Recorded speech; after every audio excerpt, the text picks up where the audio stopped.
Hi, I'm Dan, and along with my brother and business partner Lloyd, I'm the co-host of the Business Anchors podcast. Today we're discussing the wonderful world of employment, which is slightly awkward for me as my first job didn't go that well. I'm at home having breakfast. He comes in the door in tears. I was like, oh my God, it's only his first day. What's happened? I can't find 12 Hadlow Drive. Moving swiftly on. Now, I'm not an expert in employment, but thankfully Lloyd has hired hundreds of people in his previous job role, and he really does know what he's doing. I once hired a guy accidentally. How do you do that? How do you do that? You have hundreds of it wasn't hundreds of jobs to fill each year, sorry. Hundreds of people you're interviewing. Yeah. Thousands of applicants, and sometimes they have similar names. And sometimes you interview two people and then you hire the one that was rubbish and you didn't want to hire. And then they turn up on their first day and you think, he doesn't look like the one I wanted to hire. Maybe he doesn't know what he's talking about. Come on, Lloyd, pull it back by sharing something useful. I don't know, tell us reasons why someone who looks great for a job on paper may not actually get the job. You don't know, sometimes, there's roles we've hired for, like, it could be like, video editor. But actually, we're thinking it'd be great if they had some graphic design skills. But that's not anywhere written down. Yeah. So actually, we get a video editor that comes along and is a really good graphic designer as well. And for our business at that point, they're a great fit. That point, yeah. It doesn't mean you weren't a great video editor, you haven't interviewed well, but you weren't the perfect fit now. Riveting stuff, Lloyd. Now, if you wanted your dream job at, let's say, Facebook, and you wanted to stand out in your application and interview, what could you do? My spider senses are tingling. I feel like someone is about to share some highly valuable practical advice. I'd even try and reach out to a much smaller, it could be a social media marketing tool or application, or even a much smaller platform, and try and even be an intern, even like for free, or try and get some experience. Because going to that job with Facebook, you can say, I'm really passionate about the social media space. I went and interned at this social media app company and I've got some really good experience there. That's the kind of thing that shows that you're... Yeah. Otherwise you're just saying, oh yeah, I'd love to work for you, I've got good skills. It's like, you sound like every other person trying to get the job. God, brilliant advice passed, Dan. And I know you and Lloyd have so many more valuable insights and ridiculous stories to share around employment in this episode, because I was there when you recorded it. Funny that. Here's episode 39 of the Business Anchors podcast. We're just a couple of business anchors. Welcome to the Business Anchors podcast. This jingle is slightly too long. This jingle is slightly too long. How can you get your dream job? Now that is a question, isn't it? That is a question. That is a question that I do not have the answer to. Great podcast. Thanks for listening. That is what we're going to be discussing, really, isn't it? It's a big one to crack, isn't it, that question? Yeah. And we're also talking about hiring and firing and all that stuff you have to deal with when you're in the position of running a business or managing a business or owning a business. Why are we talking about this, Lloyd? What got us thinking about the subject is because we're currently hiring. So we're talking about a lot of stuff. Nice segue. And suddenly thought, we should probably talk about this on the podcast. This is interesting. We're hiring here at Knowlton currently. So just in case any listeners are local to Kent and interested, we've got 4 roles. We've got a videographer. He can't speak again. Oh, no. Videographer / assistant producer, a video editor, a marketing and production assistant, and a TikTok content creator in the skincare realm. Ooh. And that's why we started thinking about, dream job. Because really, being like a TikTok content, well, it's not just TikTok, it's social media in general, but it would be heavily focused on TikTok. And we thought, that is like, for a lot of people, that's a dream job. Getting paid to make TikTok videos all day. I'd do that. I mean, just so you know, if you're thinking of applying, there's more involved than just that. Yeah, definitely a lot more involved. Yeah. But yeah, that is a dream job for Can I just say something? Sure. This is what I like about us coming up with topics for this podcast, because it's highly relevant to what's going on in our business and what we can learn from at the time. And I think that makes it fun to talk about. Yeah, I guess we've been talking about this hiring process and a lot. Yeah, a lot. Which, when we're talking about stuff, and we kind of think, this is interesting as a business owner. Yeah, we try and maybe some of the anchors listening. Yeah. Oh, one more thing. I got 2 messages. People don't know this. You know the anchor in front of the anchors on the logo? Yes. I think most people listening now won't know that it's a play on words. because multiple people commented saying that anchor looks like a W, and if you think about it, the whole part of the reason we named it the Business Anchors with a W in front of the anchors, lol, was us taking the mickey out of ourselves. Really, it's kind of like, well, in my eyes, it's like we're all just trying to work out what we're doing in this world of business. Yeah, we're all business anchors, and yeah, it's weird that suddenly people are realizing that. Yeah, a year in. Yeah. What was your first job? Do you remember what your first job was? Well, I think it would have been the paper round up at All Days, it was called, until Co-op bought it. Yeah, I remember when I was that. 13. £12 a week. Nice. Yeah. To get up every day. Yeah, that's just over £2 a day. No, just under £2 a day, sorry. Well, that's more than me. I started on £8 because I did a half round at... I remember getting you the job. Obviously, they were impressed with me, impressed with the older brother. And do you remember what happened on your first day, Dan? Yes, I do. Do you remember? Should we tell the listeners? Go on then. Yeah, Dan's first day of a job ever. How old was I? I must have been about 13. 13, yeah. So, I mean, too old to be doing this, really. I got in the job, got this half round, £8 a week, so just over £1 a day. He delivered like his 7 out of the 8 papers he had to do or something on the first day. I'm at home having breakfast. He comes in the door in tears. I was like, oh my God, it's only his first day. What's happened? I can't find 12 Hadlow Drive. So Dan took his job very seriously and he couldn't find an address. No, can I just caveat that? It was a house that wasn't really on the road. It was like on the corner. And I thought I was going to get fired because I didn't give the paper. It's definitely on the road. Was it on the road? It's just the first house on that road. Oh, okay. You mean all of your other papers were on the same road? Yeah. This one. Yeah, I mean, this was pretty complicated, guys. So all of his papers were on the same road, except one was on a turn-off. And then suddenly his mind was blown that there's more than one road in the world. But then you were a good brother and you came and took me to the house, didn't I said, you? come on, calm down. I'll show you where 12 Hadlow Drive is. It's literally 2 minutes from our own house. It improved from there. We had a deadline day transfer over to the local newsagents from Co-op. They poached us because they heard how good we were later on. But yeah, that was and there was a lady that ran it with a pug that sounded like it couldn't breathe. Couldn't breathe. Yeah. I also did another job, which it may have been before my paper round. I can't remember. Have you heard of divoting? Is that golf where you fill in the divots? Yeah. So this is a weird job that I didn't know existed until I did it over a couple of Easters or summers, I think.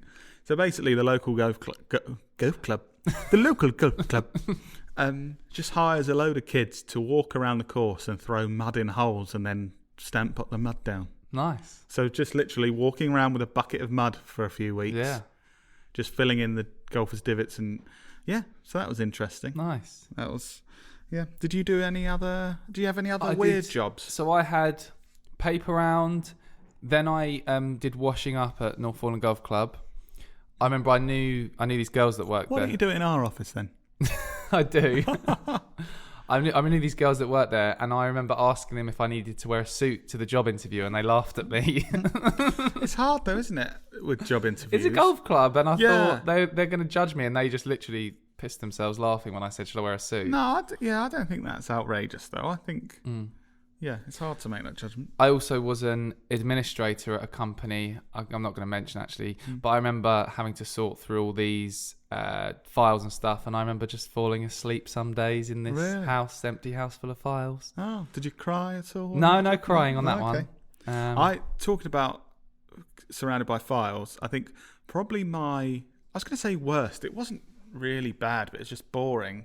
I did a whole summer, I think 7 or 8 weeks of so my mate did this job for a few weeks and was like, they've said if I can find someone, I'm going to do someone else, but do you want the job? I was like, yeah, okay, full time. Oh yeah, great.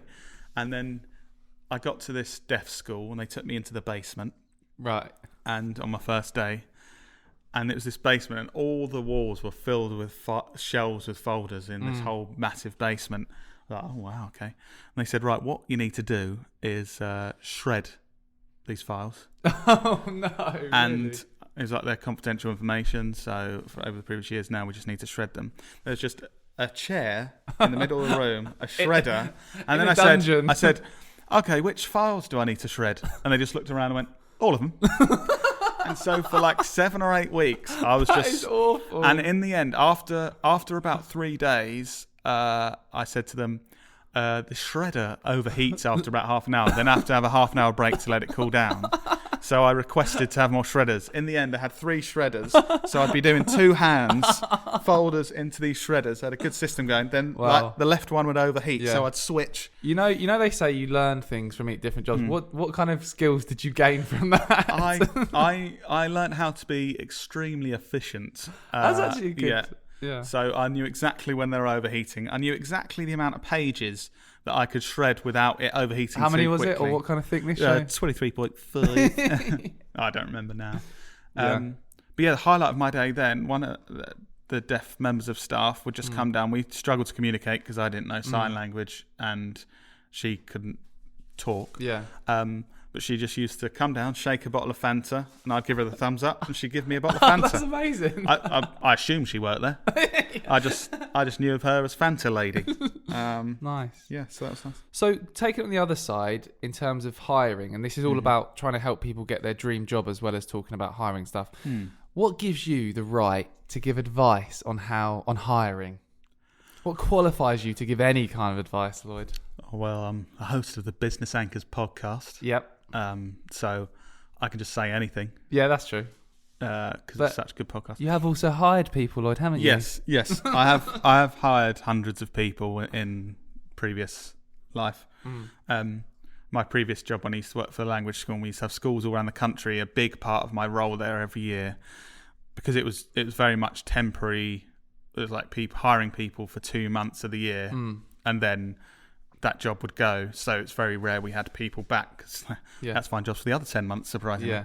Yeah. So I had to hire new sets of people for all these schools around the UK. You must, like, before we get into the actual useful stuff, you must have some stories of interesting or funny things that have happened whilst hiring. Yeah, definitely. Like, I have to say, I do think I'm good at recruitment and getting good people the jobs and interviewing stuff because I've done it so much. However, I have been shit sometimes. Really?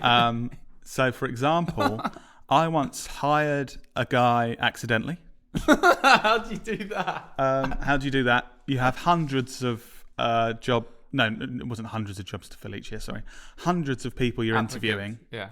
Thousands of applicants, and sometimes they have similar names. And sometimes you interview 2 people, and then you hire the one that was rubbish and you didn't want to hire. And then they turn up on their first day, and you think, he doesn't look like the one I wanted to hire. But the funny story with that is, I mean, I got away with it, but obviously I'm thinking like, the first day I was like, oh God, I'm responsible for this guy. And he's someone I put on the no list, and then I've obviously sent him a job offer and gone through the whole process. You can't go back on that, can you? So I just sort of saw him, oh, great to see you. And I'm thinking, oh no. But the good thing about that, he was one of the best people I ever hired. Really? Yeah. That just goes to show. So it just goes to show, you shouldn't listen to my advice. Yeah. He was supposed to go in the no pile. And, you know, if there's any staff here listening to this podcast, just let you know, I meant to hire all of you. So there's no surprises there. There was one more quick story the funny thing that you mentioned of when someone turned up to the interview for another company and someone turned up. They didn't quite know what was going on. Oh, that was for this business. Yeah. That was hiring in the last year. Obviously, I will never give out any confidential details, but an anonymous person just, when I asked a couple of questions, he said, by the way, what's this for again? And I was kind of like, I think we know that this isn't going to end in a job offer. What's this for again? What's this for again? I was like, oh, it's a job. You know, he said, oh, right, I don't think I'm really available for that kind of work. Like, interesting that you applied for the job, accepted, said you wanted the interview. Yeah, so it's strange. I think it is hard, well, both on the people hiring and people looking for jobs. There's so many applications and so many jobs, and, you know, people trying to get jobs are applying for loads. So it is, and when you're hiring, you're dealing with loads of people. So it is hard to remember everything. But obviously, Yeah. you're never going to get a job if you say like, "What even is this?" Yeah. So I guess Yeah. just make sure you know what you're interviewing or being interviewed for. Do you think you're good at interviews? I think I am good. I don't think I'm the best interviewer. Oh, No, you I mean being being interviewed. Sorry, going for a job. I If I was here think- saying, Lloyd, what? I think I would be now. Yeah. Now that it's useless and I'll never have another interview. Yeah. But I don't think I was good previously. No, Yeah. I think I went too far on the. You know, when people sometimes ask, like, "What's your biggest weakness?" Oh, and you say, I think I'm the sort. I'm too motivated. Yeah, I think I'd be the sort of guy. My biggest weakness is probably that I care too much. You know, sometimes I should be going home at the end of the day, but I care too much about projects and I will stay forever. Thing is, I can totally resonate with that because at uni, I did a sandwich degree where you do 2 years. In Subway. Yeah, 2 years meatball marinara. Yeah. And Nice. 2 years, not in Subway, 2 years at uni, 1 year in a work placement, then 1 year. And I interviewed for like 12 or 15 roles and I didn't get any. And I remember I was totally, my whole preparation was just trying to find what's the best answer to the question. And it was obviously, at the time I wasn't very self-aware, and I'd go there and they'd ask a question, like a textbook question, and I'd say something that I've read on Google. I Right. was like, how do you answer your biggest weakness? How do you answer? And obviously they could tell, like we could tell if someone was just saying stuff that they thought was the right answer now. And but I remember coming out of an interview with Bosch and thinking, I've totally got this job. Really? Absolutely smashed it. And then just, no. Really? So I really wasn't self-aware, obviously. I think it is so hard in interviews though, Dan, to know because you A have, lot of it is if they like you as well. yeah, you have no idea who else they're talking to, what the sort of things they're looking for. Sorry about that. And Because you can still be good, but just Yeah. not quite the right fit. exactly. That's what I tell myself anyway. For certain roles, it might be, oh God, why is my voice like this? I don't know. It's not good for a podcast, is it? But it could be a new experience, a new listening experience. Have a drink. My co-host, Boyd Bolton. Hello, I'm back. You don't know, sometimes, there's roles we've hired for, like, it could be like, oh, video editor. But actually, we're thinking it'd be great if they had some graphic design skills. But that's not anywhere written down. Yeah. So actually, we get a video editor that comes along and is a really good graphic designer as well. And for our business at that point, they're a works great at fit. that point, yeah. It doesn't mean you weren't a great video editor. You haven't Yeah. interviewed well, but you weren't the perfect fit right Yeah. now. So it's hard because it's not necessarily you've done anything wrong. Yeah. I think I'd be quite good now in an interview. Now I've lived a bit and sort of, I think I would do literally the opposite of what I did when I interviewed before. I'd try and answer honestly. And if there was any questions that I didn't know, or I wouldn't try and answer them, and I just say, I can't really think. I don't know that. I think that's the main thing that would make me interview better now. I wouldn't 100% try and honest. pretend to have the answer all the time. I'd be open to say, do you know what? That's something I haven't had much experience of.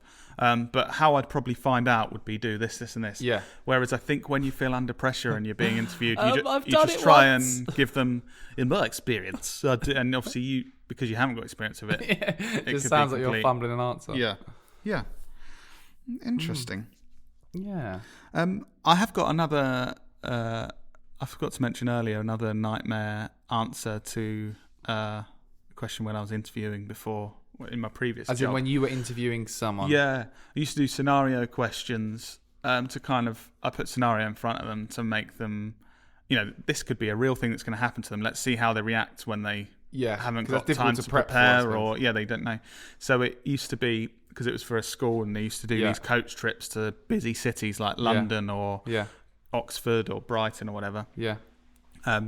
Used to say, you set a meeting point for all the kids to come back after they've had some free time to get some food or whatever, and one of the kids doesn't come back, and you can't contact them. What do you do? What do you do?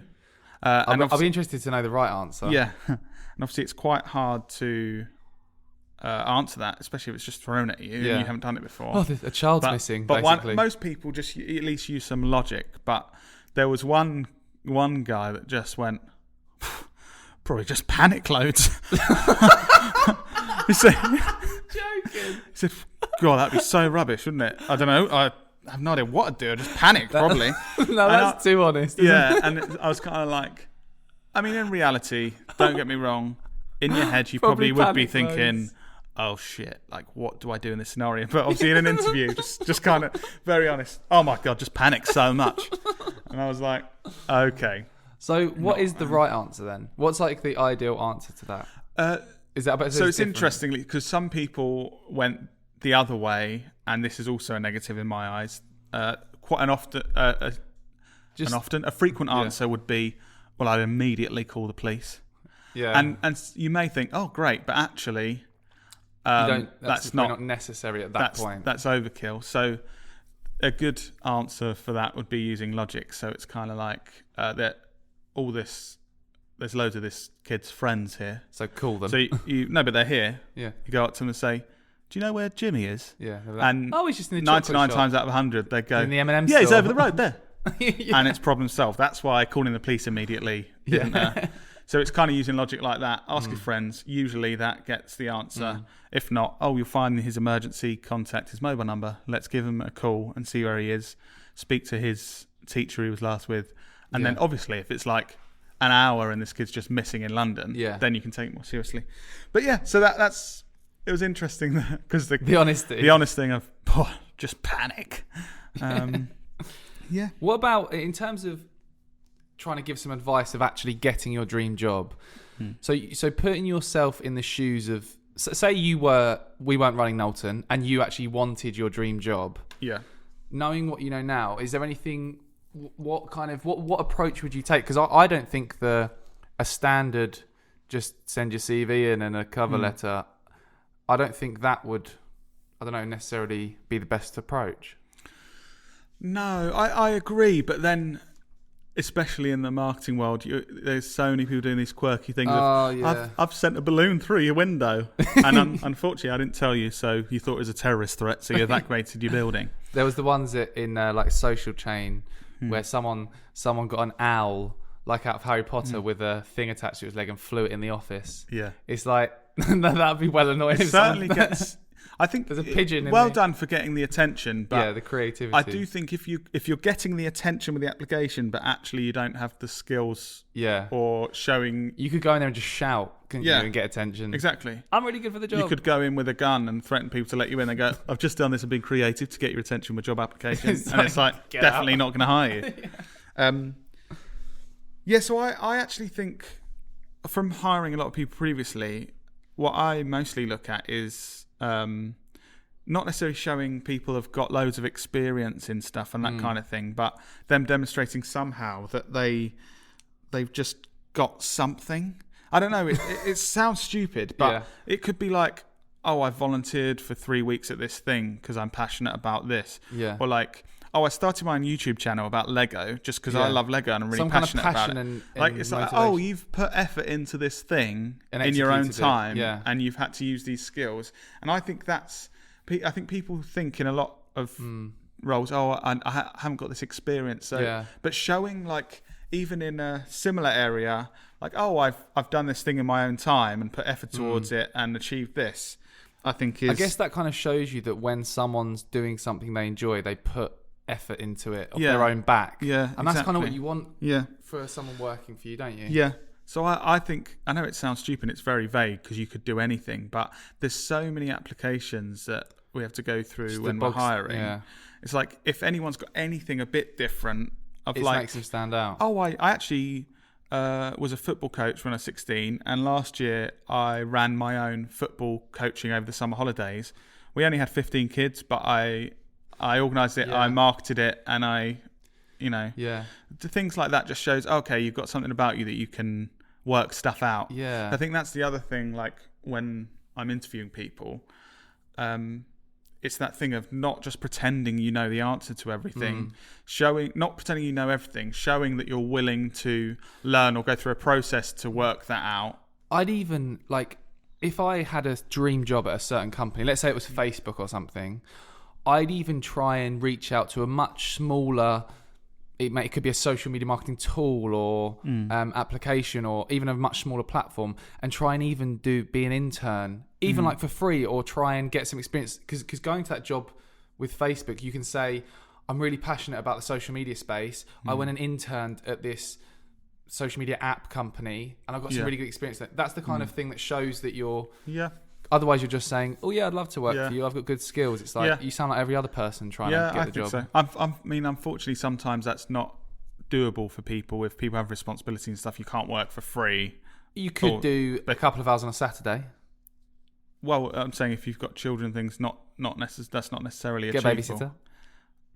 if you can't afford, no. Okay. But honestly, Dan, it's not achievable for everyone to do things for free. But you can, But like if it you're is, that's saying, good advice. in the evening, you could be doing your own thing for a couple of hours. Yeah. I think, like you said, just showing some initiative that you're doing things, extracurricular activity. You know, like when you're at school and it's like, what do you do with extracurricular? Oh, I once volunteered. Because I think, at this like thing. you said, I've done this internship and it was unpaid, but I learnt this stuff. Or on the other side, I think it's just as impressive.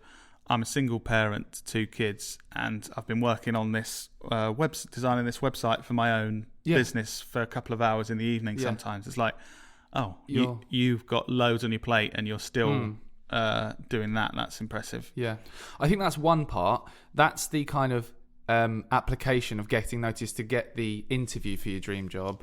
But then when you're actually in that interview, just like we said, I think do the opposite of what I used to do and try and answer everything right. And actually, it's difficult because when you're under pressure, it's more stressful and it's difficult to be yourself 100%. I think I remember in job interviews, I'd very much like I was sweating and sort of thought, oh, what's the right answer for this?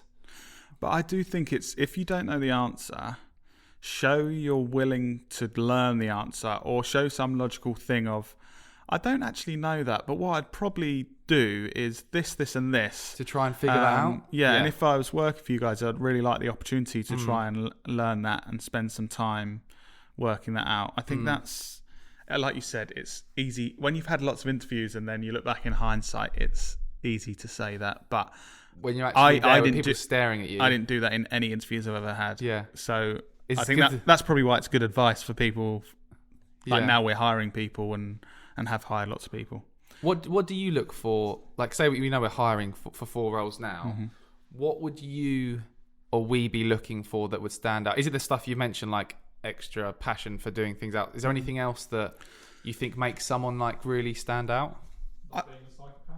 Yeah, not being Barney's just mentioned not being a psychopath. I mean, that's not an ideal question to ask, but I did ask him that in an interview. Yes, you did. He seemed too good to be true. Yeah. Barney, am I allowed to talk about this? I don't care. Okay, cool, because that would be confidential information to talk about Barney's interview.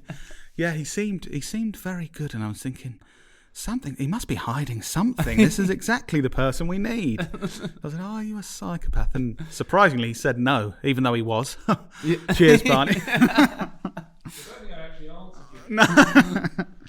For me, there's a few key things that need to stand out. One, if they show that they've taken any time to actually understand our company, like the amount of time, and I, again, completely didn't do any of this when I interviewed, actually not just looking at a company's about page and regurgitating that, but, looking at their social media accounts, looking at their Instagram stories to see what's going on behind the business, to say, if people came in and said, I saw that you shoot a podcast and I've been listening to the Business Anchors podcast, just that tiny bit of information, if they reference something as a small element of the interview to show that they've actually spent the time to know the company, that's one thing. But obviously there's a huge, they need to actually be good at the job. They need to show that they can have the skills to do it. But I think that shows regarding that, I do think, having interviewed a lot of people, there are 3 levels of understanding of the company.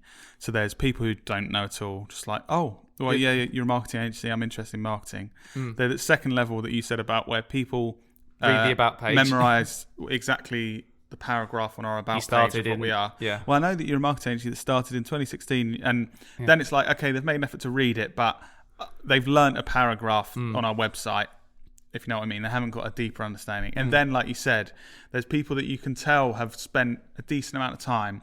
Like, I listened to one of your podcast episodes recently on this. I found it really interesting. You said this. Also, I saw that you work with this client. I've bought a couple of their products. That's really cool. You've done that. Do you see what I mean? Yeah. There's like a third level that, like, second level, you've memorized the paragraph, so that's definitely better than nothing. You're trying to show that I have read something at least, but that third level is a completely separate thing. And I think that's the general thing I would say about this. There's not anything in particular that you have to hit in the interview other than showing that your attitude to learn and to do a good job and stuff. If you've listened to a whole podcast episode and you've looked through every page on our website and you've actually thought about some things you've seen on our website, that shows your attitude to things in life of, I'm going to give this some time and attention to make sure I try and do a good job.